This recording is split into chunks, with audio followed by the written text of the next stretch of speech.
listening to Cynthia explain why she was so passionate, felt so passionate about the book of poems, Are You an Echo? And the feeling that she had. She communicated that feeling of the desire for innocence and purity that was so resonant in those poems. It made an impression on me and on other people as well who saw that video. And I've come to understand that this is one of Cynthia's strengths, is her ability to communicate emotion, communicate feeling. And I'm learning from Cynthia. The other evening, I was listening to a talk about Shakespeare's sonnets. And I realized I love listening to this person. I listen to them quite a lot. Benjamin McEvoy. I tried a few different ones and realized, I think he's my favorite. And I listened to him again.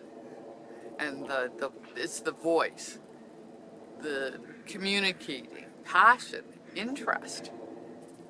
It intrigues me that he talks about reading sonnets hundreds of times and recommending to starting at the beginning, reading all the way through, finding ones that you love, and making notes. He shows his book of sonnets and how he's all got notes. And the idea that he loves these sonnets so deeply that it's a worthwhile pursuit for him to read them over and over again. He says, you've got time. You can do this. You can do it. Time to read all those sonnets. I believe there are 150. And at first glance, or at first listen, what do they mean? But the fact that he is so passionate about these sonnets and so eloquent, and I realize that I just love listening to someone who is so in love with sonnets, so absorbed, so intrigued, so interested, so passionate, so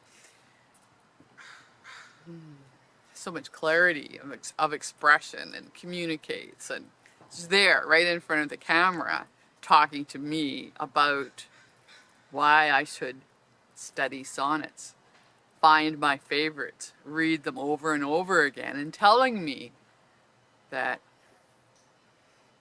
I would get more out of them every time I read them.